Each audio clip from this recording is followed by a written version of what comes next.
34 ቁጥር 4 እግዚአብሔርን ፈለግኩት መለሰልኝ ከመከራዬ በአዲሱ ትርጉም ከፍርሃቴ ሁሉ አዳነኝ። እግዚአብሔርን ፈለግኩት መለሰልኝ ከመከራዬ ወይም በቅንፍ ከፍርሃቴ ሁሉ አዳነኝ። እንጸልይ። ጌታ ሆይ እናመሰግናለን በመካከላችን ስላለ።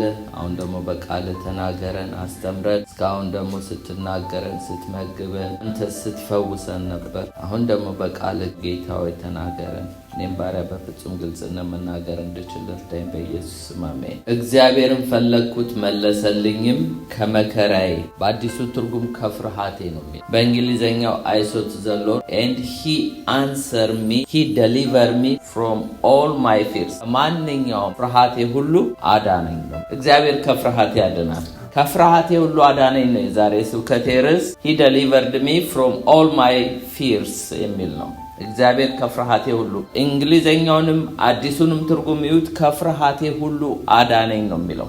አንዱ ኢየሱስ ክርስቶስ እኛን ሊያድን የመጣበት ዕብራውያን 2:14 እና 15 እንደዚህ ይላል፣ ልጆቹ በስጋና በደም እንደሚካፈሉ እርሱ ራሱ ደግሞ ያንኑ ተካፈለ፣ ይኸውም በሞት ላይ ኃይል ያለውን ዲያብሎስን በሞቱ ኃይል እንዲደመስስ ነው።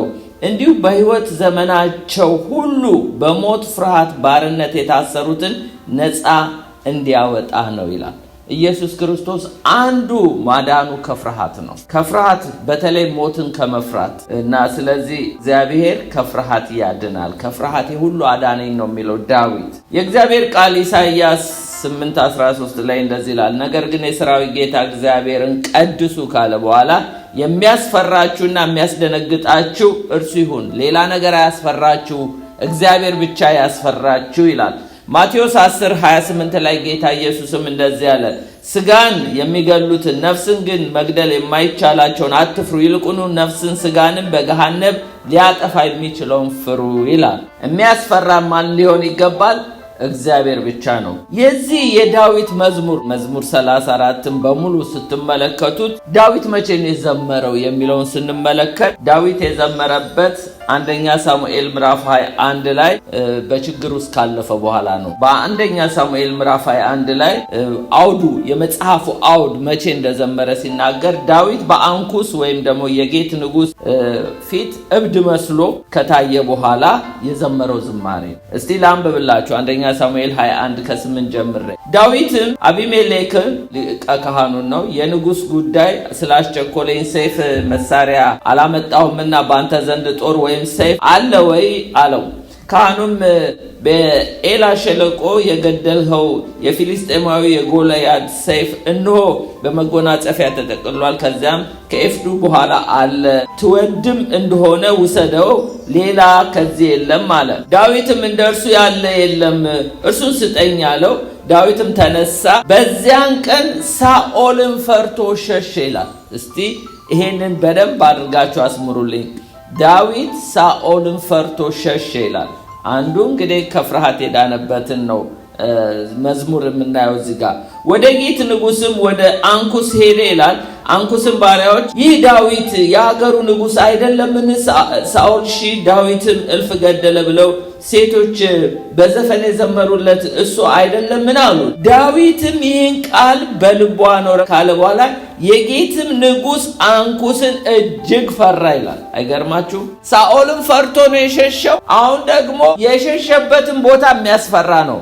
አንኩስ የተባለው የጌት ንጉስን ፈራ ይላል። በፊታቸውም አእምሮ ለወጠ ይላል። አሁን ፕሪቴንድ እያደረገ ነው፣ እንደ እብድ ሊሆን ነው። በያዙት ጊዜ እንደ እብድ ሆነ፣ በበሩም መድረክ ላይ ተንፈራፈረ ይላል። ልጋጉም በጢሙ ላይ ወረደ። ሌላውን እናንተ አንብቡት። የሸሸው ከሳኦል፣ ከፊቱ ደግሞ የሚፈራው ሌላ፣ እጅግ የሚፈራው ደግሞ አንኩስ የተባለው የጌት ንጉስ ነው። ሸሽታችሁ በፍርሃት ስትሄዱ ከፍርሃት ወደ ፍርሃት አንዳንዴ አጣብቅኝ ውስጥ ይከታል።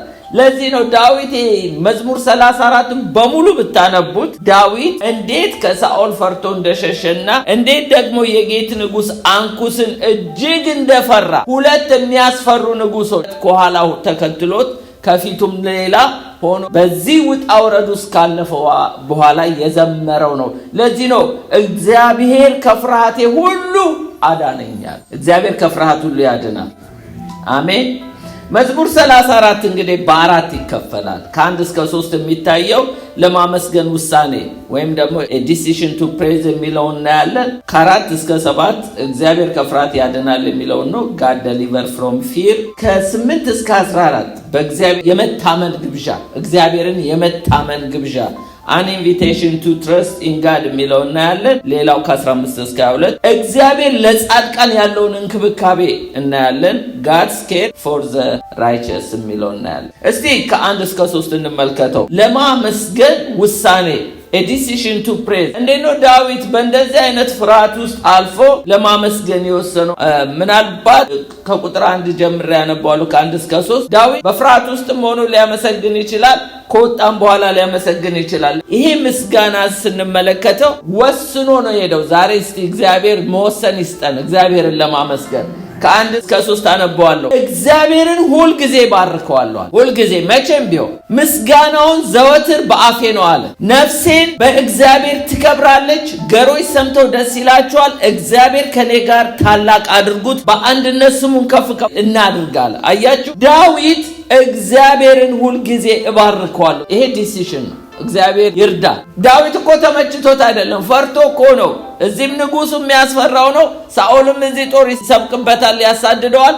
እዚህም የጌት ንጉስ አንኩስም እዚህ ያስፈራዋል። በሱ ፊት እብድ ሆኖ ሁሉ ነበረ፣ ራሱን ፕሪቴንድ አድርጓል። በዚህ ሁሉ ፍርሃት ውስጥ ሆኖ ግን እግዚአብሔርን አመሰግናለዋል፣ ጌታን እባርከዋለዋል። ምስጋናውም ዘወትር በአፌ ነዋል። ምስጋናው ዘወትር በአፋችን ነው ወይ? እግዚአብሔርን ሁሌ እናመሰግነዋለን ወይ? በፍርሃት ዓለማችን በፍርሃት ተወጥራለች። ባይገርማችሁ ብዙ አይነት ፍርሃት አለ፣ አሳያችኋለሁ። በዚህ ሁሉ ፍርሃት ግን ዳዊት እግዚአብሔርን አመሰግናለሁ አለ። ምስጋናውም ዘወትር በአፌ ነዋል። ነፍሴ በእግዚአብሔር ትከብራለች፣ ገሮችም ሰምተው ደስ ይላቸዋል። እግዚአብሔርን ከኔ ጋር ጉባኤ ደግሞ ሲጋብዝ እናያለን። ታላቅ አድርጉት፣ በአንድነትም ስሙን ከፍ ከፍ እናድርግ። እዚህም ማመስገን በግላችንም ማመስገን እንችላለን ማለት ነው። ከ4 እስከ 7 እግዚአብሔር ከፍርሃት ያድናል፣ God deliver from fear የሚለው እናያለን። እግዚአብሔርን ፈለግኩት ይላል፣ መለሰልኝ፣ ከመከራዬ ሁሉ አዳነኝ፣ ከፍርሃቴ ሁሉ።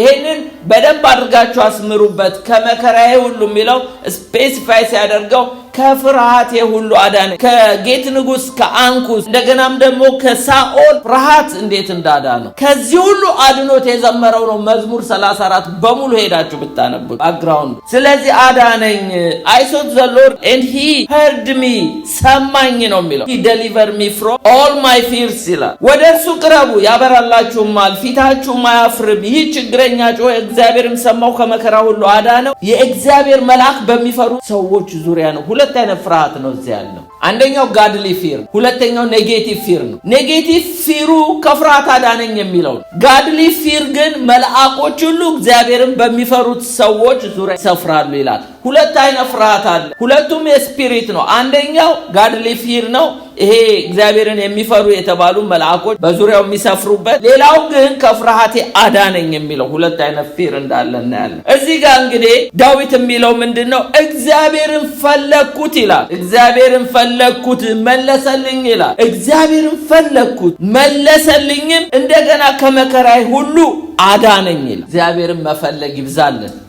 እግዚአብሔርን ፈለግኩት፣ እኔም ፈልጌ አግኝቼዋለሁ፣ መለሰልኝ። እግዚአብሔር ይመልሳል ወገኖቼ። ይህ ብቻ አይደለም፣ አዳነኝ። እግዚአብሔር ያድናል። እንደውም ቁጥር 19 ላይ ብትመለከቱ የጻድቃን መከራቸው ብዙ ነው፣ እግዚአብሔር ከሁሉ ያድናቸዋል ይላል። የጻድቃን ማለት እኛ በክርስቶስ ኢየሱስ ጻድቃን ነን። እግዚአብሔር ከመከራ ሁሉ ያድናቸዋል። ስለዚህ ከፍርሃት እግዚአብሔር ያድናል ልላችሁ ነው። እግዚአብሔር ከፍርሃት ሁሉ አዳነኝ ነው የሚለው። ከ8 እስከ 14 እንመጣለን። በእግዚአብሔር የመታመን ግብዣ ዳዊት እዚህ ጋር ኢንቫይት ሲያደርግ እናያለን። አን ኢንቪቴሽን ቱ ትረስት ኢን ጋድ፣ ወደ እግዚአብሔር ግብዣ፣ በእግዚአብሔር ኑ ታመኑ ብሎ ሲጋብዝ እናያለን።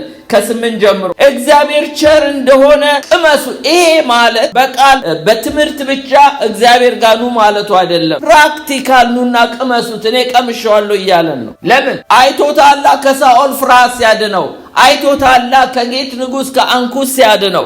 ስለዚህ እግዚአብሔር ቸር እንደሆነ ቅመሱ፣ እዩ። በእርሱ የሚታመን ሰው ምስጉን ነው ይላል። በእግዚአብሔር የሚታመን ምስጉን ነው። የሚፈሩት አንዳች አያጡም። ቅዱሳን ሁሉ ይላል ሲጋብዝ ይውላችሁ እግዚአብሔርን ፍሩ ይላል። አያችሁ፣ እግዚአብሔርን ፍሩ። ባለጠጎች ደኸዩ፣ ተራቡ፣ እግዚአብሔርን የሚፈልጉ ግን ከመልካም ነገር ሁሉ አይጎድሉም። ልጆቼ ሆይ ስሙኝ፣ እግዚአብሔርን መፍራት አስተምራችኋለሁ ይላል። እዚህ ራሱ በፍርሃት የነበረ እንዴት ከፍርሃት ወጣህ ቢሉት ዳዊት እኔ እግዚአብሔርን ፈርቼ ነው የሚል። ምክንያቱም ኑ ላስተምራችሁ፣ እግዚአብሔርን መፍራት ምን እንደሆነ ኑ ላስተምራችሁ። እኔ እግዚአብሔርን ፈርቼ ነው ነፃ ያወጣሁት። ምክንያቱም ከሳኦል ፍርሃት፣ ከዚህ ከጌት ንጉሥ ከአንኩስ ፍርሃት ነፃ ያወጣኝ፣ ከፍርሃት ሁሉ ያዳነኝ እኔ እግዚአብሔርን ፈርቼ ነው። ኑ ላስተምራችሁ፣ ቅዱሳን ሁሉ ኑ እያለን፣ ቅዱሳን ሁሉ እግዚአብሔርን ፍሩ ይላል። ባለጠጎች ደኸዩ፣ ተራቡ፣ እግዚአብሔርን የሚፈልጉ ግን ከመልካም ነገር አይጎሉም። ልጆቼ ሆይ ስሙ፣ እግዚአብሔርን መፍራት አስተምራችኋለሁ። ሕይወትን የሚፈቅድ ሰው ማን ነው? በጎውን ዘመን ማየት የሚወድስ አንደበትን ከክፉ ከልክል፣ ከንፈሮች ሽንገላን አይናገሩ። ከክፉ ሽሽ፣ መልካምንም አድርግ፣ ሰላምንም እሻ፣ ተከተላትም ይላል። ስለዚህ ኑና ቴስት አድርጉ፣ እግዚአብሔርን ቸር እንደሆነ ኑና ቅመሱት። እኔ ቀምሼዋለሁ እያለ ነው፣ ኢንቫይት እያደረገ ነው በእግዚአብሔር መታመንን። ከ15 እስከ 22 ያለውን ደግሞ እናያለን። እግዚአብሔር ለጻድቃን ያለው እንክብካቤ፣ God's care for the righteous። ምን አይነት እንክብካቤ ነው እግዚአብሔር ለጻድቃን ያለው እንክብካቤ? እንደዚህ ይላል፣ የእግዚአብሔር ዓይኖች ወደ ጻድቃን ናቸው ይላል። ወደ ጻድቃን ጆሮዎቹም ወደ ጩኸቶቻቸው ናቸው። መታሰቢያንም ከምድር ያጠፋ ዘንድ እግዚአብሔር ፊት ክፉን በሚያደርጉ ላይ ነው። ጻድቃን ጮኹ፣ እግዚአብሔርም ሰማቸው፣ ከመከራም ሁሉ አዳናቸው። እግዚአብሔር ልባቸው ለተሰበረ ቅርብ ነው፣ መንፈሳቸው የተሰበረውንም ያድናቸዋል። የጻድቃን መከራቸው ብዙ ነው፣ እግዚአብሔርም ከሁሉ ያድናቸዋል። እግዚአብሔር አጥንቶቻቸውን ሁሉ ይጠብቃል፣ ከእነርሱም አንድም አይሰበርም። ኃጢአተኞች ክፋት ይገላቸዋል፣ ጻድቃንን የሚጠሉ ይጸጸታሉ። የባሪያዎቹን ነፍስ እግዚአብሔር ይቤዣል፣ በእርሱ የሚታመኑትን ሁሉ አይጸጸቱም ይላል። እዚህ ጋር 4 ነገሮች ይናገራል። ዳዊት ምንድን ነው የሚለው? እግዚአብሔር ልባቸው ለተሰበረ ቅርብ ነው ይላል። መንፈሳቸው ለተሰበረ እግዚአብሔር በጣም ቅርብ ነው ይላል። ምንድን ነው እዚህ ጋር የሚለው? እግዚአብሔር ዓይኖች ወደ ጻድቃን ናቸው ይላል። እግዚአብሔር ጻድቃንን ይመለከታል ይላል። እስቲ ስንቶቻችሁ ታምናላችሁ እግዚአብሔር ይመለከተኛል ብላችሁ? ጻድቅ ነኝ ካልን በክርስቶስ አንዱ ዳዊት የሚለው ለጻድቃን እንክብካቤያቸው እግዚአብሔርን ልጆች ወይም ጻድቃንን መንካት፣ ዓይኖቹም ብሌን እንደ መንካት። ስለዚህ የእግዚአብሔር ዓይኖች ወደ ጻድቃን ናቸው ይላል። ሌላው ጆሮዎቹ ደግሞ ወደ ጩኸቶቻቸው ናቸው። ዛሬ የጸለይነውን ጌታ ሰምቷል ብላችሁ ታምናላችሁ? ጆሮዎቹ ወደኛ ናቸው። ሌላው God is near ይላል። እግዚአብሔር ልባቸው ለተሰበረ ቅርብ ነው ይላል። ሌላው 17ኛው ላይ ጻድቃን ጮኹ፣ እግዚአብሔርም ሰማቸው፣ ከመከራቸው ሁሉ አዳናቸው፣ መንፈሳቸው የተሰበረውን ያድናቸዋል ይላል። እዚህ ጋር God see, God hear, God is near, God redeemed ይላል። ስለዚህ እግዚአብሔር ያያል፣ እግዚአብሔር ይሰማል፣ እግዚአብሔር ቅርብ ነው፣ እግዚአብሔር ያድናል እያለ ነው ዳዊት። ምንድነው የፍርሃት ምንጩን እስቲ እንያቸው? ምንድናቸው የፍርሃት ምንጮች? ጥቂት ፖይንቶች ላሳያችሁ። ዳዊት የፍርሃቱ ምንጭ አየን፣ ሰው ነው፣ ንጉሶች ናቸው። 2 ንጉሶች፣ የጌት ንጉሥ አንኩስና ሳኦል ነበር የእስራኤል ንጉሥ። እሱ ነው ያስፈራው ዳዊትን። ዛሬ ግን ምንድነው የሚያስፈራው? በዓለም ላይ መቼም ብዙ ፍርሃት አለ። የናንተ የኔ ፍርሃት ምን ይሆን? ከነዚህ ውስጥ መቼም አንዱ ሊሆን ይችላል። የመጀመሪያው ምንድነው? ትሬትስ፣ ዛቻ የሚባለው ነገር ፍርሃት ያመጣል። ዛቻ በተለይ የጠላት የኢነሚ የጦርነት የበሽታ የሞት ፍርሃት ብዙ ዛቻዎች አሉ ጠላት የሚያመጣቸው። ዳዊት በመዝሙር 56:3 ላይ ምን አለ?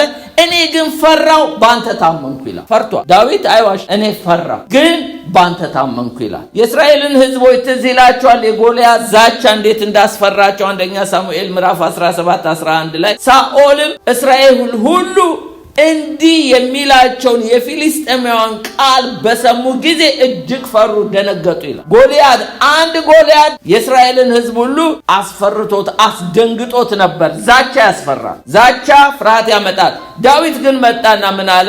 እዛው አንደኛ ሳሙኤል 17:32 ላይ ዳዊትም ሳኦልን ስለ እርሱ የማንም ልብ አይውደቅ አለ። ማለት ማንም አይፍራ፣ እኔ ባሪያ ሄጄ ያንን ፊሊስጤማዊ እዋጋዋለሁ። ዛቻ አንዱ ሶርስ ኦፍ ፊር ነው፣ የፍርሃት ምንጭ። ሁለተኛው ላኮፌዝ ወይም አንቢሊቭ አለማመን። ማቴዎስ 8:24 ላይ እንደዚህ ይላል፣ እነሆ ማዕበሉ ታንኳይቱን እስኪደፍን ድረስ በባህር ታላቅ መናወጥ ሆነ፣ እርሱም ግን ተኝቶ ነበረ። ደቀ መዛሙርቱም ቀርበው ጌታ ሆይ ስንጠፋ አይገድህምን? አስነሱት ይላል። እርሱም እናንተ እምነት የጎደላችሁ ስለምን ትፈራላችሁ? ለምን ፈራችሁ? ላኮፌዝ ማለት ምን ይላሉ? ፊር ግሮውስ ዌን ፌዝ ሽሪንክ ይላል። ፍርሃት ሲያድግ እምነት ሽሪንክ እያደረገ ይሄዳል፣ እያነሰ እየጠፋ ነው የሚሄደው። ስለዚህ የፍርሃት እድገት እምነታችንን ያጠፋል። ስለዚህ አንዱ ደግሞ ላኮፌዝ ነው። ሌላው ሶስተኛው ጊልቲ ኮንሽስ ክሬት ፊር። ምን አይነት ጊልቲ? የኃጢአት ምን ይላል? ሲን ሰፓሬት ፍሮም ጋድ ኤንድ ፕሮዲውስ ፊር ይላል። ዘፍጥረት 3:10 ላይ እርሱም አለ በገነት ድምፅን ሰማው፣ ራቁቴን ስለሆንኩ ፈራው ተሸሸኩም አለ። ማን? አዳም። ለምንድን ነው የፈራው? ጊልቲ ኮንሽስ የኃጢአቱ ስለተከሰሰ አሁን ምን አደረገ? ፈራው። ጊልቲ ኮንሽስ ምን ያመጣል? ፊርን ክሬት ያደርጋል። ለዚህ ነው ምሳሌ 28:1 ላይ ኃጥእ ማንም ሳያሳድደው ይሸሻል ይላል። ለምን? ፍርሃት ያስሮጠዋል። እና ጻድቅ ግን እንደ አንበሳ ያለ ፍርሃት ይኖራል። ጻድቅ ካለ ፍርሃት ይኖራል። አራተኛው ምንድነው ሶርስ ኦፍ ፊር ብንል ሰዎች ናቸው። ሰዎች ምሳሌ 29:25 ላይ እንዲህ ይላል፣ ሰውን መፍራት ወጥመድን ያመጣል፣ እግዚአብሔርን የሚታመን ግን በእርሱ ይጠበቃል ይላል። ሰውን መፍራት ሲኪንግ ሂውማን አፕሩቫል ክሬት ቦንዴጅ። በሰዎች ዘንድ አፕሩቫል ለማግኘት የምንፈልግ ከሆነ ቦንዴጅ ውስጥ ትገባላችሁ ነው የሚለው። ስለዚህ ሰውን መፍራት ወጥመድን ያመጣል። ዳዊትን ያስፈራ ሰዎች ናቸው። የሱ ሶርሱ ሳኦል ነበር። የሱ ሶርሱ የጌት ንጉስ አንኩስ ነበር። ዛሬ ምንድን ነው የሚያስፈራን? እግዚአብሔር ግን ከፍርሃት ሁሉ ያድናል።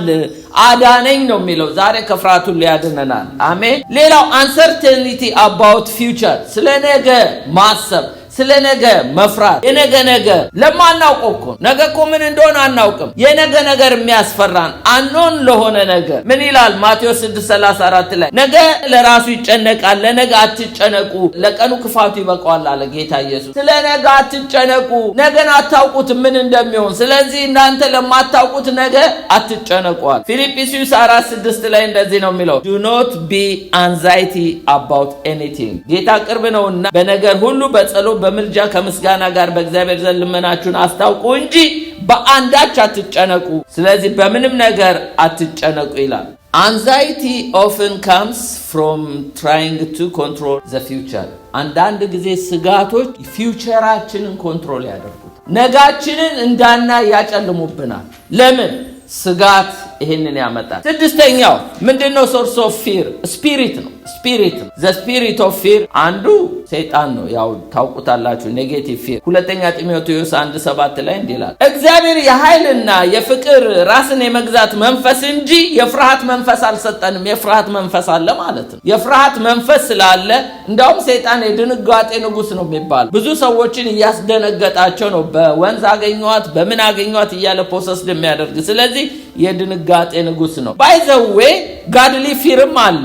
ለምሳሌ ኢየሱስ ላይ ያረፈው መንፈስ ኢሳይያስ 11:2 ላይ እግዚአብሔር መንፈስ፣ የጥበብ የማስተዋል መንፈስ፣ የምክር መንፈስ፣ የኃይል መንፈስ፣ የእውቀት መንፈስ፣ እግዚአብሔርን የመፍራት መንፈስ ያርፍበታል ይላል። ጋድሊ ፊር አለ፣ እንደገና ኔጌቲቭ ፊር አለ። እኛ ግን በእግዚአብሔር ፍርሃት እንድንሞላ የእግዚአብሔር ቃል ይደግፈናል። ነገር ግን የሰይጣንም ፍርሃት እንዳለ ነው። ሶርስ ኦፍ ፊር አንዱ ሶርስ እንደሆነ ነው። እስቲ ጋድሊ ፊር ምን እንደሚያመጣ እንመልከተው። የእግዚአብሔር ፍርሃት ምንድነው? በዕብራውያን ቋንቋ ይራ ይባላል። በዕብራውያን ቋንቋ ይሄ ማለት ኔቸሩ ተፈጥሮ ምን አይነት እንደሆነ ያው የእግዚአብሔር ቃል ምሳሌ 9:10 ላይ የጥበብ መጀመሪያ እግዚአብሔርን መፍራት ነው፣ ቅዱሱን ማወቅ ማስተዋል ነው ይላል። ኔቸሩ ምንድነው? የእግዚአብሔርን መፍራት ምን አይነት ኔቸር እንዳለው ሲያሳይ አክብሮታዊ ፍርሃት፣ ዲፕ የሆነ ጥልቅ የሆነ አክብሮታዊ ፍርሃትና አምልኮን ያመጣል። እግዚአብሔርን መፍራት ኢፌክቱ ተጽዕኖ ምንድነው ብንል ሊድ ቱ ዊዝደም ወደ ጥበብ ይመራናል። ሊድ ቱ ላይፍ ወደ ህይወት ይመራናል። ሊድ ቱ ኦቢዲየንስ ወደ መታዘዝ ይመራናል። ወደ በረከት ይመራናል። እንደገና ጥበቃና ደህንነት ይመራል። ሊድ ቱ ፕሮቴክሽን ኤንድ ሴኩሪቲ። ሌላው ደግሞ አማኞችን ከኃጢአት ጠብቅ። እግዚአብሔርን የመፍራት መንፈስ አውትካሙ ምንድነው? ውጤቱ ብንል ሰላም ነው፣ መንፈሳዊ እድገት ነው፣ ስፒሪቹዋል ግሮዝ ነው። ሌላው ከእግዚአብሔር ፈቃድ ጋራ መጣመር ወይም ደግሞ መጣጣምን ያመጣል። አላይን ዊዝ ጋድስ ዊል ይላል። ስለዚህ ከእግዚአብሔር ፈቃድ ጋር እንድንስማማ ያደርገናል። ስለዚህ እግዚአብሔር ምን አዞናል? እግዚአብሔርን ፍሩ ተብለን ታዘናል። ዘዳግም 10:12 ላይ እንዲህ ይላል፣ እስራኤል ሆይ አሁንም አምላክህን እግዚአብሔር ትፈራ ዘንድ በመንገዱ ሁሉ ትሄድ ዘንድ እያለ ይናገራል። እግዚአብሔርን እንድንፈራ ታዘናል። ማቴዎስ 10:28 ላይ ስጋ የሚገሉትን ነፍስን ግን መግደል የማይቻላቸውን አትፍሩ፣ ይልቁኑ ነፍስንም ስጋንም በገሃነም ሊያጠፋ የሚችለውን ፍሩ ተብለን ታዘናል። እኛ አማኞች የሰይጣን ፊር ኔጌቲቭ ፊር ምንድነው የሚያመጣው? ሰይጣን ፊር በዕብራይስጥ ፓቻድ ይባላል። ፓቻድ ማለት ምንድነው? ቅድም ያነበብኩት ሁለተኛ ጢሞቴዎስ 1:7 ላይ ነው። እግዚአብሔር የኃይል የፍቅር ራስን የመግዛት መንፈስ እንጂ የፍርሃት መንፈስ አልሰጠንም ይላል። የሰይጣን ፊር ኔቸሩ ምንድነው? ተፈጥሮ ፓራላይዝድ ማድረግ ነው። ሽባ ያደርጋል። እጅ እያላችሁ እግር እያላችሁ ከፍርሃት የተነሳ ምንም እንዳታደርጉ ፓራላይዝድ የማድረግ አቅም አለው። ስለዚህ የሰይጣን ፍርሃት ሪቢውክ እንድናደርገው ይገባል። ፓራላይዝድ የሚያደርግ ነው። ሌላው ጭንቀት አንዛይቲ ያመጣል። በሰዎች ላይ አንዛይቲ ያመጣል። ሌላው ድሬድ ማለት ፍርሃትን በሰዎች ላይ ያመጣል። ሌላው ማስፈራራት ኢንቲሚዴሽን ይለዋል። ማስፈራራትን በሰዎች ላይ ያመጣል። ይሄ የሰይጣን ኔቸሩ ነው። ሌላው ኢፌክቱ ምንድን ነው ታዲያ?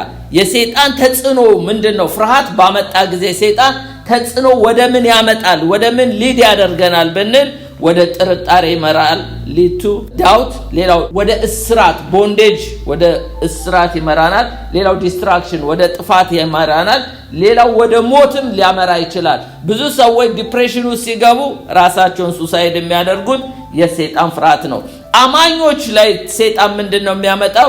የእግዚአብሔርን ዓላማ እንዳይከተሉ ለማስቆም ይጥራል እና በፍርሃት ውጤቱ ምንድነው ታዲያ? አውትካሙ የሰይጣን ስፒሪቹዋል ዊክነስ መንፈሳዊ ደካሞች ያደርጋል። ሌላው ጭቆና ምንድነው? ኦፕሬሽን ሰዎችን ኦፕሬስድ በማድረግ ጭቆና ውስጥ ይከታል ማለት ነው። በተዘዋዋሪ እንግዲህ ጠላት የሱን ኃይል እንዲያጀግን ግን የእግዚአብሔርን ነገር እኛ እንዳንሰራ ያዳክማል ማለት ነው። ለዚህ ነው ሰይጣንን እንድንቃወመው እንጂ እንድንፈራው የእግዚአብሔር ቃል አያዘንም። ምንድነው ባይብል የሚለን ስለ ሰይጣን? ያዕቆብ 4:7 ላይ እንግዲህ ለእግዚአብሔር ተገዙ፣ ዲያብሎስን ግን ተቃውሙት ከእናንተ ይሸሻል ነው የተባለው። ዲያብሎስን ፍሩት አልተባለም። ስለዚህ ልንቃወመው ይገባል። ይህንን ልበላችሁና ወደ መጠቅለሉ ልምጣ። how to avoid fear in life። ህይወታችን ታዲያ ፍርሃትን እንዴት እናስወግድ? ፍርሃትን እንዴት ነው ማስወገድ ያለብን? አንደኛው የእግዚአብሔር መንፈስን መሞላት ነው። ለምን? የእግዚአብሔር መንፈስ የፍርሃት መንፈስ አይደለም። የኃይል የፍቅር ራስን የመግዛት መንፈስ እንጂ የፍርሃት መንፈስ ስላልሆነ አንደኛው እንግዲህ መንፈስ ቅዱስን መሞላት ማለት ነው። የእግዚአብሔርን መንፈስ ስንሞላ ፍርሃት ይጠፋል። receive God's spirit። ሌላው seek the Lord in prayer እግዚአብሔርን በጸሎት መፈለግ ነው። ለዚህ ነው መዝሙር 34 ላይ እግዚአብሔርን ፈለግኩት መለሰልኝ ከፍርሃቴ ሁሉ አዳነኝ ይላል። እግዚአብሔርን ከፈለግነው ከፍርሃት ሁሉ እንድናለን። ስለዚህ ከፍርሃት ሁሉ መዳኛው ጸሎት ነው። ሌላው trust God instead of your feeling። ያንተን ስሜት ከመከተል ይልቅ በእግዚአብሔር ታመን። እኔ ግን ፈራው ይላል ዳዊት መዝሙር 56:3 ላይ እኔ ግን ፈራው ይላል። ፊሊንግ አለው፣ ፍርሃት አለው፣ ግን እሱን አልታመነም። በአንተም ታመንኩ ይላል። ፍርሃቱ ያለ በእግዚአብሔር ላይ ሲታመን እናያለን። ፊሊንጉን አይደለም እሱ አሁን የተከተለው እግዚአብሔር ላይ ነው ትረስት ያደረገ። ፊሊንጉ ፍርሃት ወሮታል፣ ግን ምን ይላል?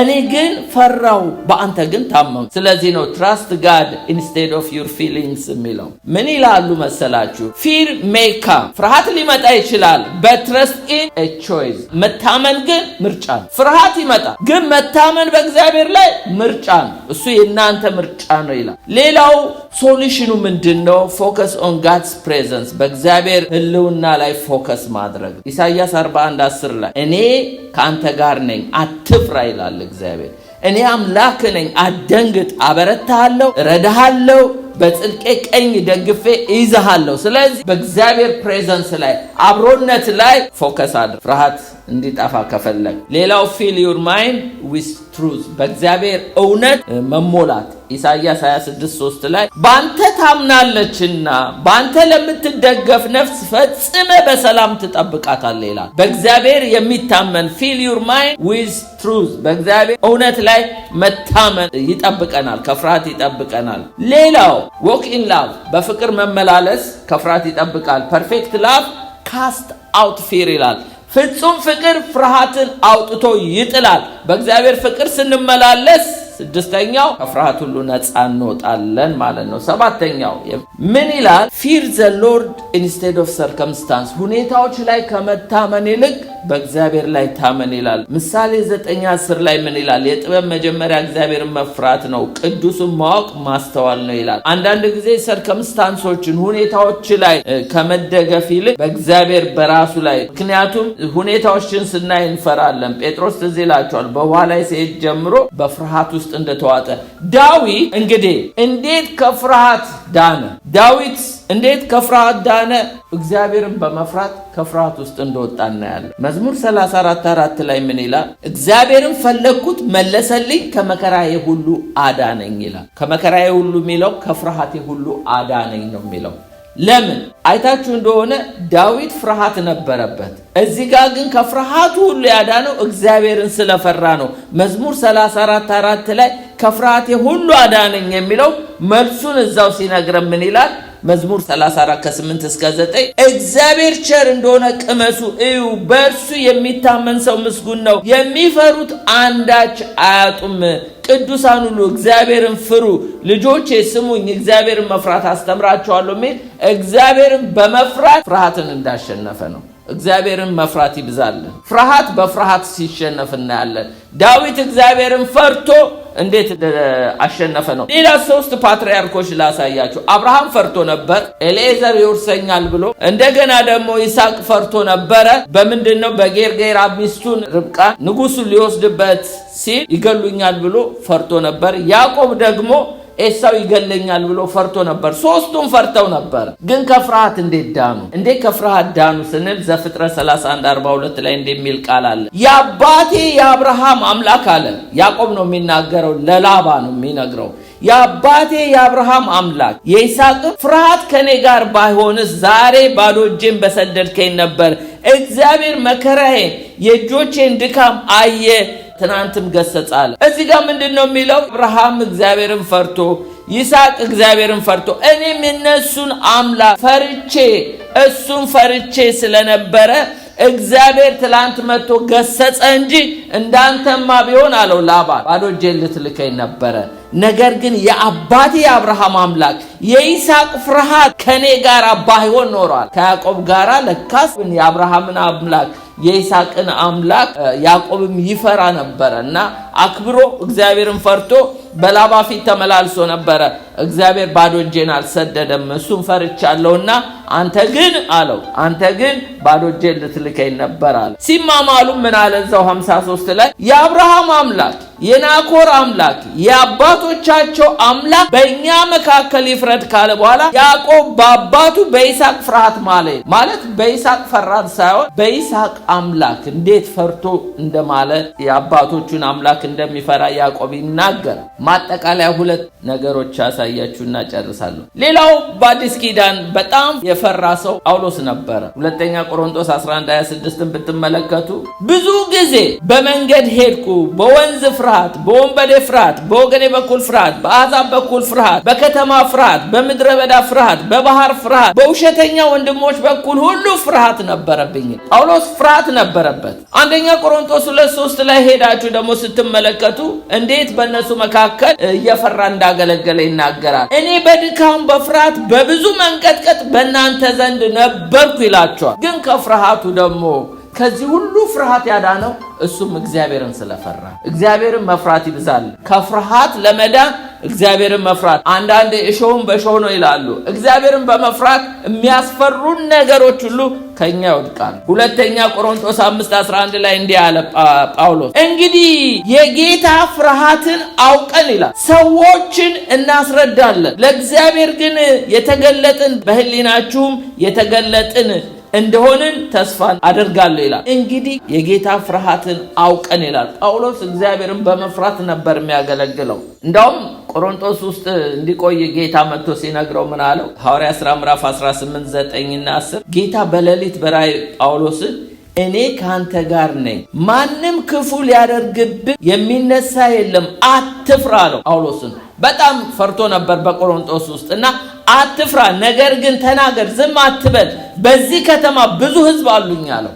አያችሁ፣ ጳውሎስ እግዚአብሔርን ፈርቶ ስለነበረ ከሚያስፈሩ ነገሮች ሁሉ እንደዳነ እናያለን። በመጨረሻ ዋናው ሊቀ ካህናችን ጋር መጣለሁ። ሉቃስ 22:44 ላይ ኢየሱስ ክርስቶስም እንዴት በፍርሃት እንደጸለየ እናያለን። ምን ይላል? ጌቴሰማኒ ጋር ሉቃስ 22:44 በፍርሃት ሲያጣጥር አጽንቶ ይጸልይ ነበረ፣ ወዙም በምድር ላይ እንደሚወርድ እንደ ደም ነጠብጣብ ነበር ይላል። እንዲህ ሆኖ እየፈራ ነው ወደ ጎልጎታ ሄደው። እንደውም መላእክቶች ተልከውለት ነው ጌታ ኢየሱስን አበረቱት የሚለው። ይሄ የሚያስፈራ አንጉሽ ይለዋል፣ አጎኒክ ይለዋል እንደውም በሌላ ቃል።